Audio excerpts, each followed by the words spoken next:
आपका अपना YouTube channel Shekhar sir में बेटा स्वागत है। टॉपिक आपका वही है, दो चर वाले रैखिक समीकरण आप pair of linear equation into variable. लेकिन एक्सरसाइज आपका 3.6 है। इसके 3.6 के पिछले वाले वीडियो में मैंने कुछ उदाहरणों को समझाया था, ठीक है, 2 उदाहरण थे।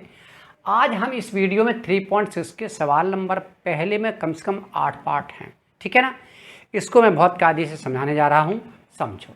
तो वो कह रहे हैं कि जो समीकरण दिए हैं मुझे रैखिक समीकरण बदल करके हल करना है, जैसा कि मैंने एग्जाम्पल 18 में आपको बताया था पिछले वाले वीडियो में। समझो बेटा किस प्रकार से। तो यहाँ हम इसका सॉल्यूशन करते, पहले समझो किस प्रकार से हम रैखिक में बदल रहे हैं। आप देख रहे हैं सवाल नंबर आपका पहला पार्ट हो, चाहे सवाल नंबर दूसरा पार्ट हो, चाहे सवाल नंबर तीसरा पार्ट हो, चाहे चौथा हो, ठीक है ना। लेकिन चौथे की यदि हम बात करते हैं तो चौथा ये मान लीजिए कि एज एग्जाम्पल है ना, एग्जाम्पल आपका 18 बिल्कुल सेम टू सेम बेटा उदाहरण नंबर आपका 18वां है, ठीक। तो यहाँ देखें आप, अब आप देख रहे हैं कि 1/x नीचे है। हमें अचर पद से मतलब नहीं है, हमें चर पद से मतलब, यहाँ ध्यान देने वाली बात है। तो हम क्या करेंगे, जो 1/x यहाँ पर 1/√x है, यहाँ पर भी 1/x है। चलो इन दोनों के बारे में हम बात करते हैं, ज़रा समझो। तो अगर यहाँ हम माना कि 1/x बराबर p और यहाँ लिख दें तथा 1 आपका y बराबर q। समझना बेटा ध्यान से। तो 1/x ले लिया, यानी कि 1/x का मतलब है इस 1/x के स्थान पर क्या आ जाएगा, p आ जाएगा। तो अपॉन में क्या लिखा बेटा, 2 लिखा है। फिर समझ लो, ये लिखा आपका 1/2x, इसको क्या ले सकते हैं हम 2 इंटू, यानी कि 1/x इंटू 1/2। बात को समझो, 1 इंटू 1 करेंगे तो 1 हो जाएगा, 2 इंटू x करेंगे तो 2x हो जाएगा। और 1/x का मतलब बेटा p, तो p1 का गुणा करेंगे 1 में तो p/2 रहेगा, यानी कि अचर पद हमेशा नीचे रहेगा। तो यहाँ समझने वाली बात है। तो ये हो जाएगा आपका p/2। इसी प्रकार से ये हो जाएगा q/3 बराबर बेटा 2। इसकी यदि हम एलसीएम ले लेते हैं तो एलसीएम यहाँ पर 6 हो जाएगी, 3 आपका p हो जाएगा प्लस का 2q हो जाएगा बराबर 2। क्रॉस मल्टीप्लाई गुणा करेंगे तो 3p प्लस के 2q बराबर 12। इसको दे दिया मैंने समीकरण नंबर फर्स्ट। इसी प्रकार से आप देखो नीचे वाले को समझो, तो क्या हो जाएगा आपका p/3 हो जाएगा प्लस का q/2 हो जाएगा बराबर के 13/6 हो जाएगा। एलसीएम बेटा यहाँ 6 आ जाएगा, 2 इंटू पी करेंगे तो 2p हो जाएगा, 3 इंटू क्यू करेंगे बेटा तो 3q हो जाएगा बराबर के 13/6। बराबर में है बेटा 6 से 6 कट जाएगा, यानी कि यहाँ पर 2p प्लस के 3q बराबर 13। दिस इज आपका सेकंड समीकरण आ गया, कन्फर्म हो गया, ठीक है ना। अगर हम इसी प्रकार से यहाँ आपको सवाल नंबर किसके बारे में बताएं, सवाल नंबर यदि हम दूसरे के बारे में चर्चा करें तो यहाँ क्या लिखेंगे, ज़रा समझ लो कि माना कि वही लिखेंगे 1/√x, इतनी सी बात है बराबर p, क्योंकि नीचे बेटा रूट लगा हुआ है, इसमें x में रूट था नहीं तो 1/√x ले लिया। तथा यहाँ कह सकते हैं कि 1/√y बराबर के q। समझो जरा, जब यहाँ पर देखो 2/√, लिखा है तो यहाँ लिखा 2/√x का मतलब होगा 2 इंटू 1/√x का मतलब बेटा p माना तो बराबर के 2p आएगा, क्योंकि अचर पद यहाँ पर अपॉन में नहीं है। इस सवाल में अचर पद भी अपॉन में था तो अपॉन में लिखा रहा, बटा में लिखा रहा। इसको समझो बेटा। तो देखो बहुत आसान हो गया सवाल। तो ये हो जाएगा बेटा 2p, ये हो जाएगा 3q बराबर 2, दिस इज फर्स्ट हो गया। और ये हो गया 4p और माइनस के 9q बराबर -1, दिस इज सेकेंड हो गया। कन्फर्म है। दोनों समीकरणों को हल करना बड़ा आसान है। आप चाहो अगर इसे हल करेंगे तो यहाँ पर 2 और 3 का एलसीएम क्या होगा, 6 होगा। इसमें 3 का गुणा है, इसमें 2 का गुणा आ जाएगा। लेकिन यहाँ हल करेंगे तो यहाँ पर 2 का गुणा करेंगे तो 4 का यानी कि पी का विलोपन हो जाएगा, अगर 3 का गुणा करेंगे तो क्यू का विलोपन हो जाएगा। ठीक, तो इसको आप आगे करेंगे इसकी तरह। इसको हम हल क्यों कर रहे हैं, क्योंकि यहाँ पर रूट लगा, तो आगे चल के आपको रूट वाले सवाल में थोड़ा सा दिक्कत आ सकती, मान कैसे निकालें, इसलिए इसको हम समझा देंगे बहुत कायदे से। समझो जरा बेटा। अब आप देखो, इस प्रकार से दोनों सवाल हमारे हो गए। ठीक, चलो हम इसको ही हल कर देते हैं। पहले इसको देखते हैं, हल करते हैं। इसको हल करते हैं तो क्या हो जाएगा, यानी कि समीकरण किस में, समीकरण फर्स्ट में 3 का गुणा कर दो। समझो बेटा, तो हमने क्या लिखा, समीकरण किस में, फर्स्ट में 3 का गुणा करने पर। ठीक है ना, तो 3 दूनी बेटा 6p हो जाएगा, 3 त्रिको 9q हो जाएगा, 3 दूनी 6 और 4p माइनस के 9q बराबर -1 ज्यों त्यों लिखा रहेगा। अब आप देखो यहाँ प्लस माइनस के हैं तो बेटा आपको दोनों के गुणांक समान है तो फिर यहाँ पर चिन्ह नहीं बदलेंगे, और जब चिन्ह नहीं बदलेंगे तो लिख देंगे जोड़ने पर प्लस माइनस आपका कैंसिल हो जाएगा। 6 4 बेटा 10 हो जाएगा, 10p हो जाएगा, 6 में से गया 5, यानी कि p बराबर 5/10, 5 1 5, 5 दूनी 10, p बराबर बेटा 1/2 आ गया। ठीक, तो हम क्या करेंगे कि समीकरण फर्स्ट में काय का p का मान रखने पर, समझना जरा, p का मान किसमें, फर्स्ट में, तो 2p + 3q बराबर 2, और चूँकि p बराबर 1/2 तो रखेंगे 2 × 1/2 प्लस के 3q बराबर 2, 2 से 2 बेटा कट गया, यहाँ से 1 बचा। जब 1 पक्षांतर होगा तो निश्चित है जो माइनस में हो जाएगा। 2 में से 1 गया तो 1 बचा, q का मान निकाल लें, 3 का भाग देंगे तो 1/3 हो जाएगा। क्लियर बात है।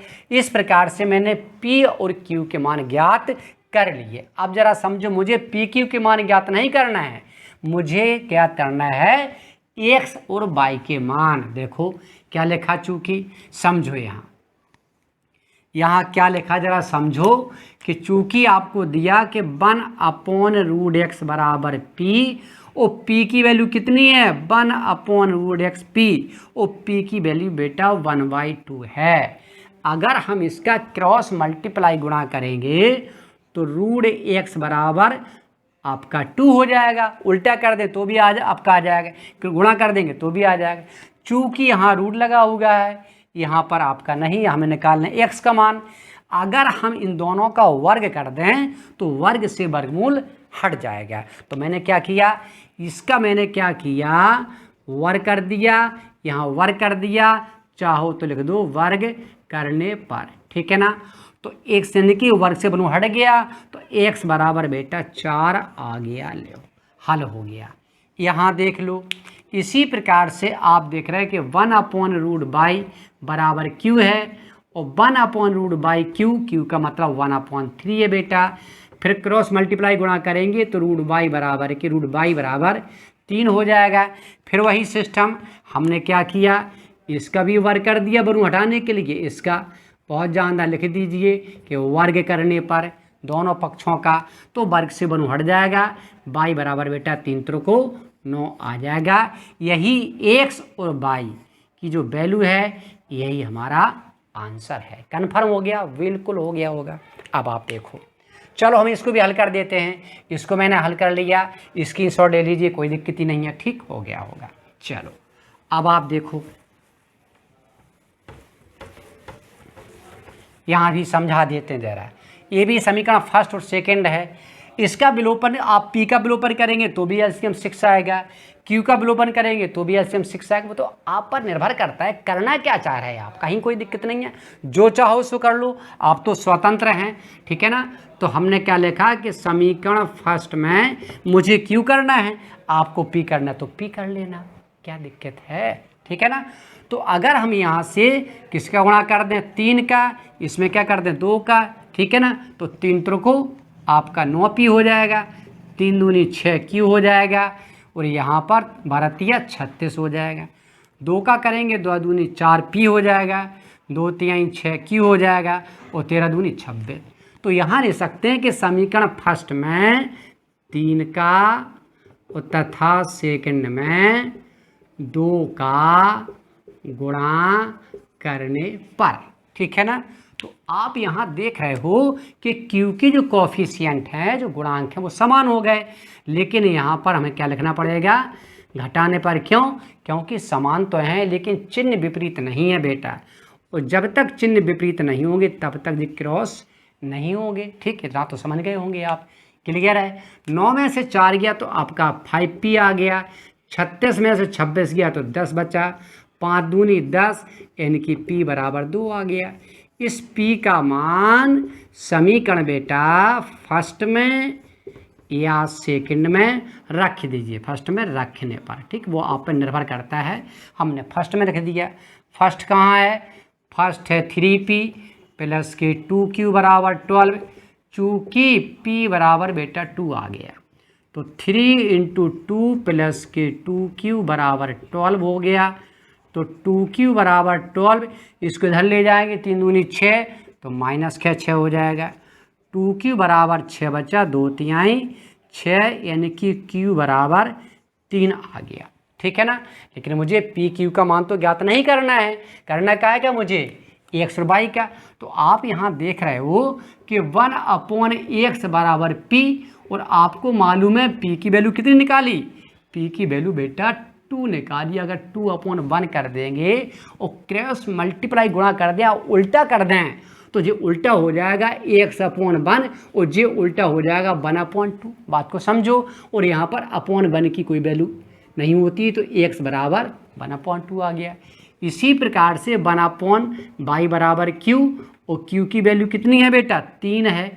/1 करके इसका हम विपरीत कर दें, उल्टा कर दें, या फिर आप क्रॉस मल्टीप्लाई गुणा करके 3 का y में करेंगे तो 3y हो जाएगा। 1 × 1 बराबर 3y बराबर 1 हो जाएगा। जब y पक्षांतर हो जाएगा तो भी 1/3 हो जाएगा, और डायरेक्ट हम कर देंगे तो भी आपका 1/3 हो जाएगा। तो ये दोनों मान क्या होंगे बेटा, x और y के मान होंगे। कन्फर्म है, आपका समझ में आ गया होगा। ठीक है ना। तो ये आपका उदाहरण नंबर कौन सा हो गया, 18वां हो गया। इसमें और चर्चा कर देते हैं। देखो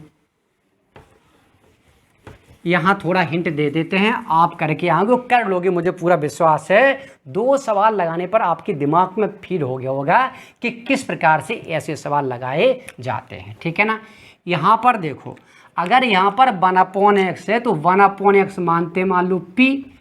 अब चूंकि यहाँ पर तो नहीं है, लेकिन जब यहाँ पर मैंने 1/x माना तो यहाँ भी y बराबर क्या मान लेंगे, q, क्योंकि y में तो नहीं है, तो कोई दिक्कत नहीं है। तो क्या हो गया जी, 1/x यानी कि जो हो गया 4p, और जो हो गया 3q बराबर के 14, और जे क्या हो गया 3p, और जो हो गया -4q बराबर 23। लो आ गया समीकरण। ठीक है ना। तो ये बन गया फर्स्ट, बन गया ये सेकंड, बन गया। आसान हो गया, आप पक्का बिल्कुल लगा के आओगे, ये होमवर्क में आएगा। ठीक, यदि समझ में नहीं आए तो कमेंट कर देना बेटा, हम अगली वीडियो में सवाल को शामिल कर देंगे। ओके। तो यहाँ पर आप देख रहे हो कि 4 पार्ट और भी हैं, पिछले मैंने 4 पार्ट, ठीक है, मैं बताया थे 2 सवाल। इसी प्रकार से 5वां, 6वां, 7वां, 8वां, ये 4 पार्ट दिए हैं। बात जरा समझना, सवाल नंबर मैं कहूँ कि 5वां पार्ट और 6वां पार्ट सेम है, बिल्कुल सेम है। कैसे, जरा देखो। अगर हम इसमें क्या करें कि दोनों पक्षों में यहाँ लिखें, दोनों पक्षों में एक्स वाई का बेटा यदि हम भाग दे दें, जरा समझना, जब भाग देंगे तो ये हो जाएगा 6x + 3y, ये पूरा है /xy, और बराबर 6xy/xy। इसी प्रकार से बेटा 2x + के 4y/xy, और बराबर के 5xy/xy। कट गया। देखो बेटा, ये सवाल बिल्कुल सेम आया कि नहीं आया, बिल्कुल आ गया। ठीक है ना। तो सॉल्यूशन हम क्या करते हैं, सॉल्यूशन सवाल नंबर हम इस 5वें का देते हैं। समझो, इसको हम क्या लिखेंगे, इसको मैंने समीकरण नंबर फर्स्ट सेकंड नहीं लिखा है। ठीक है ना। देखो, तो इसका क्या करेंगे, इसका डिवाइडेशन अलग अलग पद में करेंगे, तब ये क्या हो जाएगा 7x/xy, और -2y अपॉन एक्स वाई बराबर बेटा 5। y से y कैंसिल हो गया, x से x कैंसिल हो गया, 7 अपॉन वाई -2 अपॉन एक्स बराबर 5 बेटा समीकरण नंबर फर्स्ट हो गया। इसी प्रकार से इसको हम अलग अलग करें, डिवाइड करेंगे तो 8x upon x Y plus के 7 अपॉन एक्स वाई बराबर के 15। ठीक, अगर हम इसकी एलसीएम लेते तो एक्स वाई आ जाएगी। ठीक, तो आपका सेम आ जाएगा, हर बराबर हैं। ठीक, तो यहाँ पर x से x कट गया और y से y, यानी कि यहाँ पर आ गया 8 अपॉन वाई प्लस के 7 अपॉन एक्स बराबर 15। इस प्रकार से सवाल ए भी आपका आएगा। तो आप यहाँ देख रहे हैं मैंने समीकरण 2 ये भी बन गया। अभी ये भी समीकरण बेटा रैखिक नहीं है। अगर यहाँ कहता है कि रैखिक समीकरण युग्म में आप उसको बदलें तो निश्चित करना पड़ेगा। और मैं बता चुका हूँ कि जो एक्सरसाइज यही कहती है कि उसको आप रैखिक युग्म समीकरण में परिवर्तित कीजिए। तो देखो अब आप देख रहे हैं कि यहाँ पर अपॉन में, यहाँ पर भी वाई अपॉन में है, तो हम क्या मानेंगे, हम यहाँ मान लेंगे बेटा कि माना कि 1 अपॉन मान लो वाई है, हम 1 अपॉन एक्स मानते हैं p तथा 1 अपॉन वाई मानते हैं q। कोई दिक्कत नहीं है। तो 1 अपॉन वाई पहले लिखा है तो जी का हो जाएगा बेटा 7q, और 1 अपॉन एक्स बेटा बाद में लिखा है क्योंकि 2 अपॉन एक्स मतलब अपॉन में एक्स है, मैंने समझा चुका हूँ आपको पहले। तो जो हो जाएगा -2p और बराबर 5। इसको दे देंगे हम बेटा थर्ड समीकरण, यहाँ दिया थर्ड। उसके बाद यहाँ देखें आप 8 अपॉन वाई लिखा है तो इसके हो जाएगा 8q और प्लस के 7p बराबर 15। इसको दे दिया मैंने फोर्थ समीकरण। अब आप देखो यहाँ पर 2 है, यहाँ पर 7 है, यहाँ 7 है, यहाँ 8 है, यानी कि यदि हम p का विलोपन करें तो प्लस माइनस के तो 7 दूनी 14 है, एलसीएम 14 आएगी। तो इसमें कर देंगे 7 का और इसमें कर देंगे 2 का। तब यहाँ क्या लिखेंगे, यहाँ पर लिखेंगे हम बेटा कि समीकरण फर्स्ट में कितने का, 7 का, तथा सेकंड में 2 का गुणा करने पर। ठीक है बेटा, करो तो 7 का करेंगे 7 सत्ते 49 की हो जाएगा, 7 दूनी 14p बराबर 7 पना 35। 2 का यहाँ करेंगे तो 2 8 16 की हो जाएगा और प्लस के 2 सत्ते 14 p हो जाएगा बराबर 15 दूनी 30 हो जाएगा। अब आप देखो यहाँ पर p के गुणांक बेटा समान है और प्लस माइनस के तो यहाँ लिख देंगे जोड़ने पर, क्योंकि जोड़ने पर कभी कोई चिन्ह नहीं बदलता है।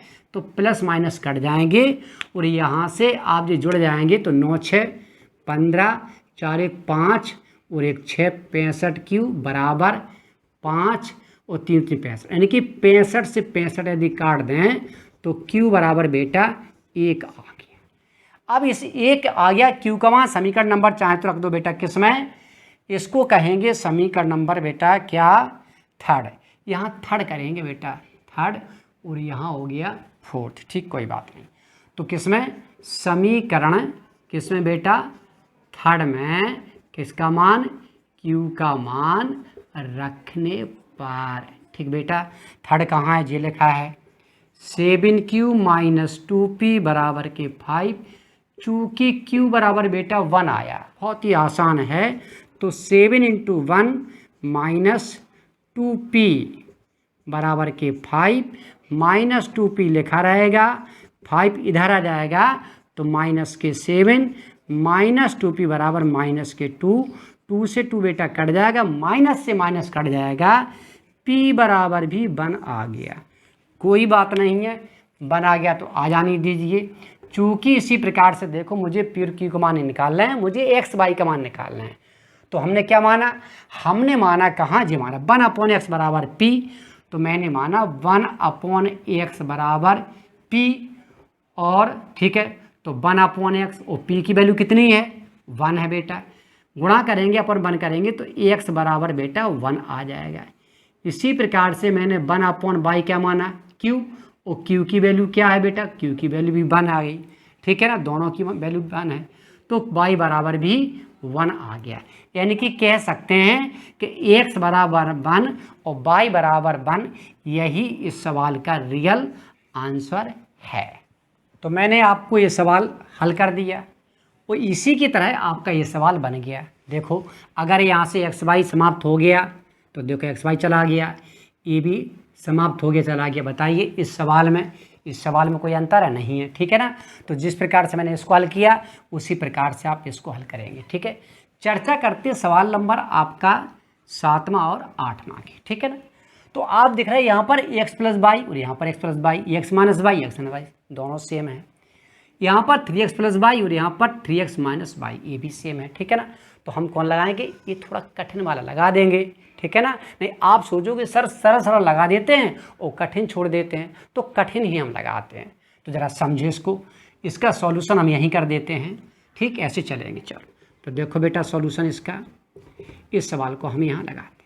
तो आप देख रहे हैं अपॉन में 3x प्लस वाई है, समझना। तो माना कि 1/3x प्लस वाई बराबर p तथा 1/3x माइनस वाई बराबर q। बहुत कायदे समझना बेटा, अपॉन में पूरा है, कोई दिक्कत नहीं है। तो ये आ जाएगा p प्लस के q बराबर 3/4। दिस इज, इसको दे दिया फर्स्ट। अब देखो 1/3x प्लस वाई है, अपॉन में 2 भी है, तो ऊपर तो p आ जाएगा लेकिन बेटा 2 नीचे रहेगा। पिछले बारे मैंने समझाते सवाल में। इसी प्रकार से कि आपका q ऊपर तो आ जाएगा लेकिन अपॉन में बेटा 2 रहेगा, बराबर के -1/8। चाहो तो इसको सेकंड दे दो, ना चाहो तो बेटा हर बराबर हैं। बड़ा आसान हो गया सवाल। तो ये हो गया p माइनस q/2 बराबर -1/8। दो चौको बेटा 8 हो गया, यानी कि p माइनस क्यू बराबर -1/4। इसको मैंने समीकरण नंबर सेकंड दे दिया। अब आपका सवाल इस प्रकार से बन गया, ठीक। और यहाँ आप देख रहे हैं दोनों ही कैसे रैखिक हैं और q प्लस का और q माइनस का है, तो गुणा भी करने की आवश्यकता भी नहीं है यहाँ पर। तो और भी आसान हो गया कि समीकरण फर्स्ट व सेकंड से, ठीक। तो फर्स्ट क्या कहता है? p प्लस क्यू बराबर 3/4। सेकंड कहता p माइनस क्यू बराबर -1/4। और यहाँ क्या लिखेंगे? यहाँ लिखेंगे बेटा जोड़ने पर। क्यों? क्योंकि जोड़ने पर चिन्ह बदलते नहीं हैं और ये प्लस माइनस के तो ये कट जाएंगे। जब ये कट जाएंगे तो इसको हम यहाँ हल करते हैं, इसको हटा देते हैं, ठीक है। अब आप समझ गए होंगे, कोई दिक्कत नहीं है, पूरा ही हटा देते हैं, समझो जरा।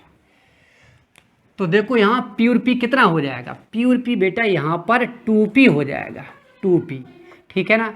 बराबर 3/4 प्लस का है, 1/4 माइनस का है। चाहो तो ऐसे लिख दो 3/4 माइनस 1/4। हर बराबर में बेटा 2p लिखा रहेगा। 3 में से 1 गया बेटा 2 बचा, अपॉन में 4, क्योंकि हर बराबर है, एलसीएम आपकी समान है। 2 1 2, 2 दूनी 4।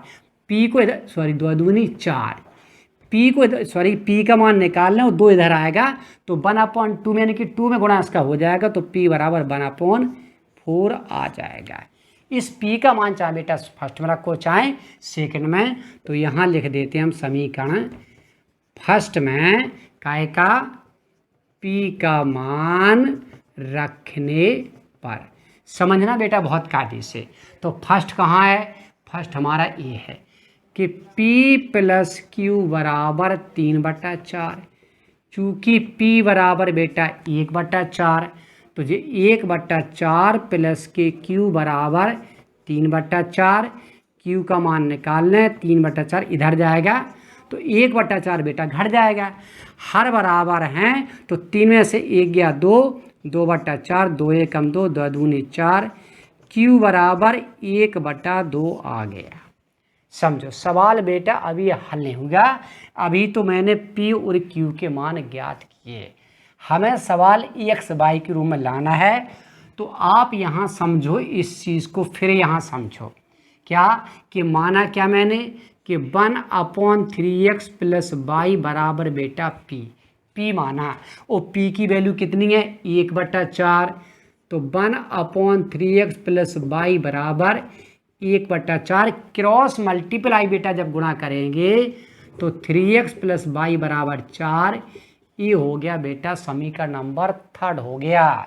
इसी प्रकार से चूंकि 1 इससे लिख देते हैं तो स्पष्ट हो जाएगा 1/3x - y बराबर क्या माना, q माना बेटा। ठीक, और q की वैल्यू कितनी है, 1/2 है, तो जो 1/3x - y बराबर 1/2 क्रॉस मल्टीप्लाई बेटा गुणा करेंगे तो 3x - y बराबर 2। दिस इज 4th समीकरण हो गया। अब मुझे रियल में समीकरण एक्स वाई के रूप में बेटा 3rd और 4th आए, इनको निकालना ही हमारा एक्स वाई का मान ज्ञात करना है। तो समझो यहाँ पर हम क्या कर देते हैं, अब हम यहाँ पर ये सब बिगाड़ देते हैं। देखो बेटा समझो जरा, तो आप देख रहे हो बाई यहाँ पर समान है तो क्या लिख दें, सीधा सीधा कि समीकरण 3rd व 4th से समझो, तो 3rd व 4th से क्या लिखेंगे, 3x + के y बराबर 4 और 3x - y बराबर 2। आप देख रहे हैं y बेटा प्लस माइनस के हैं तो कट जाएंगे, तो लिख देंगे जोड़ने पर प्लस माइनस कट गया, 3 और 3 6x और 4 और 4 2 6 6 एकम 6x बराबर बेटा 1 आ गया। अब समीकरण किसमें, 3rd में, कहे का x का मान रखने पर, ठीक है ना। तो 3rd क्या है, 3x + के y बराबर 4 है, क्लियर बात है। और चूंकि x बराबर बेटा 1 निकाला तो 3 × 1 + के y बराबर 4 आ गया। y बराबर 4 - 3 करेंगे तो y बराबर भी 1 आ गया। इसका मतलब दोनों मान क्या है कि बेटा x बराबर 1 है, y बराबर 1 है, यही रियल में आपका आंसर है। अगर आपको चेक आउट करना है अपने आंसर को तो यहाँ रख दें, इसमें चाहे इसमें। तो देखो अगर हम यहाँ रखते हैं तो देखो यहाँ चेक करके दिखाते हैं, 1/1 के गुणा करने की x का मान 1 है तो 3 एकम 3 हो जाएगा, सॉरी अपॉन और प्लस के y का मान 1 है, ये हो गया, प्लस 1/3 एकम 3 हो जाएगा, माइनस का 1 हो जाएगा बराबर के 3/4, 1/4 1 बटा प्लस का 3 में से 1 गया 2, ठीक है, बराबर 3/4। एलसीएम बेटा 4 आ गई, तो 1 2 दूनी 4 बराबर 3/4, 2 और 1 3, 3/4 बराबर 3/4। इसका मतलब हमारा आंसर बिल्कुल एक्यूरेट सही है, ठीक है ना। तो इस प्रकार से बड़े बड़े प्रश्नों के या समीकरणों के आप मानों को चेक कर सकते हैं, जिससे आपको संतुष्ट हो जाए, कॉन्फिडेंस हो जाए कि नहीं जो मैंने एग्जाम में किया बिल्कुल मैंने सवाल सही करके आया हूँ, ठीक है बेटा। तो यदि आपको वीडियो पसंद आया होगा तो लाइक करना, शेयर करना, सब्सक्राइब करना मत भूलना। Best of luck.